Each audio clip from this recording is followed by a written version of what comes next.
पाकिस्तान में मुआशी बदहाली, क्या पाकिस्तान इन मसाइल से कभी निकल सकेगा? पाकिस्तान इस वक्त अफरा तफरी का शिकार है। इसमें सियासी अफरा तफरी भी शामिल है और मुआशी अफरा तफरी भी। और अफसोस के साथ हालात इस नहज से वापस जाते हुए नजर नहीं आते। पिछले 20 सालों से पाकिस्तान की मुईशत ड्रिप पर चल रही है, यानी इसको एक ड्रिप इकॉनमी का कह सकते हैं। खुद से मुसल्लत किए गए हालात भी कह सकते हैं। बहुत सालों से बहुत बुरी पॉलिसियां हम अपना रहे हैं, जिसके असरात आज हमें देखने पड़ रहे हैं। ये जवाबात साबिक सेनेटर मुस्तफा नवाज खोकर, मुहक और मुनसफा आफिया शहरबानो जिया और साबिक वजीर खजाना मुफ्ता इस्माइल ने इस सवाल के जवाब में दिए कि अगर पाकिस्तान के मौजूदा सूरत हाल को एक फिक्रे में बयान करना हो तो वो क्या करेंगे। नाज़रीन, गुज़िश्ता तकरीबन 1.5 साल से पाकिस्तान के सियासतदानों के दरमियान जहां सियासी रस्साकशी जारी है, तो वहीं महंगाई के सताए अवाम बमुश्किल अपनी जिंदगी की गाड़ी खींच रहे हैं। इस वक्त महंगाई अपनी तारीख की बुलंद तरीन सतह पर है, जबकि कुछ माहिरीन के मुताबिक इसमें आने वाले महीनों में मजीद इजाफा होगा। इससे कबल 2022 की गर्मियों में मुल्क का बेशतर हिस्सा सैलाब की नजर हो गया, जिसके मुतासिरीन बहाली के लिए पाकिस्तान दीगर ममालिक की जानिब देख रहा है, क्योंकि मुआशी बदहाली के बायस पाकिस्तान के पास उस वक्त जरूरी दरामदाद के लिए भी डॉलर्स नहीं है। पाकिस्तान इस नहज तक कैसे पहुंचा? इस बारे में साबिक वजीर खजाना मुफ्ता इस्माइल ने बात करते हुए बताया है कि कुछ लोग इस खाम ख्याली में हैं कि अगले 5 साल में पाकिस्तान का कर्ज खत्म हो जाएगा। ऐसा नहीं होगा, क्योंकि इस साल अगर आपने 20 अरब देने हैं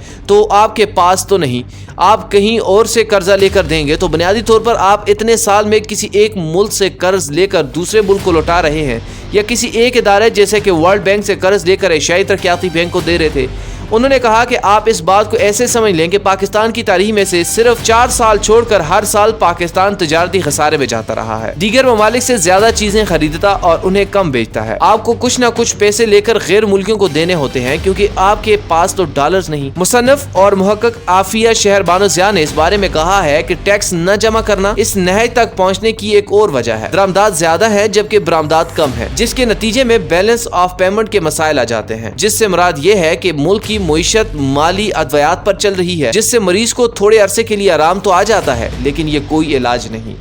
पाकिस्तान पीपल पार्टी के साबिक सेनेटर मुस्तफा नवाज खोकर ने इस हवाले से कहा कि पाकिस्तान इस नहज तक मुल्क की अशरफिया के गलत फैसलों के नतीजे में पहुंचा है।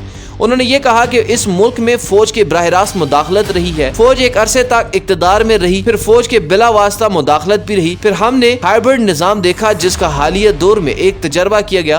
तो इन 75 सालों में हमने मुल्क के अंदर तजर्बात पर तजर्बात किए हैं। अब यहाँ पर एक अहम सवाल ये आता है कि पाकिस्तान के मौजूदा हालात का जिम्मेदार कौन है? सेनेटर मुस्तफा नवाज खोकर के मुताबिक सब लोग इन हालात के जिम्मेदार हैं। सियासी जमातें अपनी जान नहीं छुड़ा सकती।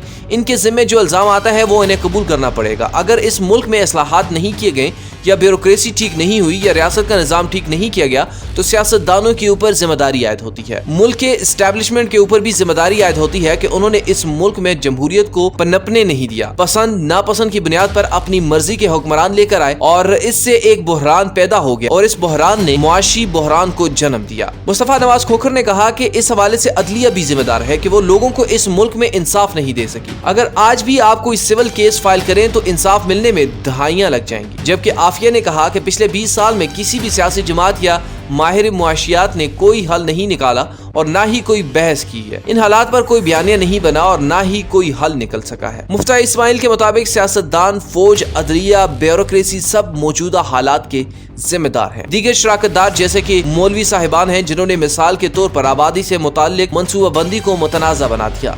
मीडिया भी जिम्मेदार है। अगर आप पेट्रोल की कीमत में 3 रुपए इजाफा कर दें तो मीडिया चलाना शुरू कर देता है कि पेट्रोल बम मार दिया। मुस्तफा नवाज खोकर ने कहा कि भाई हमने तो जो 3 रुपए इजाफा किया है वो हुकूमत के खजाने में जा रहा है, हम अपने घर तो नहीं लेकर जा रहे। अब मुआशी इस्तेहकाम के लिए लोगों के साथ सच बोलना पड़ेगा या नहीं? शहरबानों का इस हवाले से कहना है कि एक वाज़ेह और इज्तिमाई पॉलिसी बनाना पड़ेगी। एक फर्द या एक माहिर पाकिस्तान की मुईशत का हल नहीं निकाल सकता। मुफ्ता इस्माइल का कहना था कि इस वक्त जो भी IMF कह रहा है वो आपने मानना है। IMF के साथ टेबल पर आ जाएगा तो कुछ बातें आप भी मनवा सकते हैं।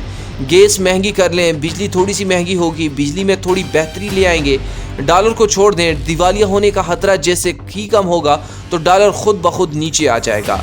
मैंने कोशिश की थी कि दुकानदारों पर टैक्स लगा दूं, जो मुझे नहीं लगाने दिया गया था। कोशिश करने कि दुकानदारों पर टैक्स लगाएं। अगर 22 लाख दुकानदारों में से सिर्फ 30,000 दुकानदार टैक्स भर रहे हैं तो ये ज्यादती है।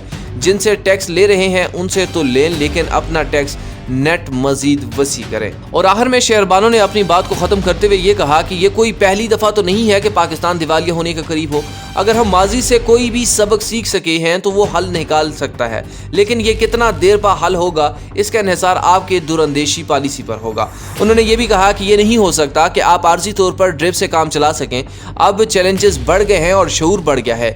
ज़राअत के शोबे में अगर आप कुछ करना है तो आज करें और ऐसी पॉलिसी बनाएं जो बरसों तक चल सकें। ये आर्जी इक़दामात एमरजेंसी में चल सकते हैं लेकिन इसके बाद नहीं चल सकते।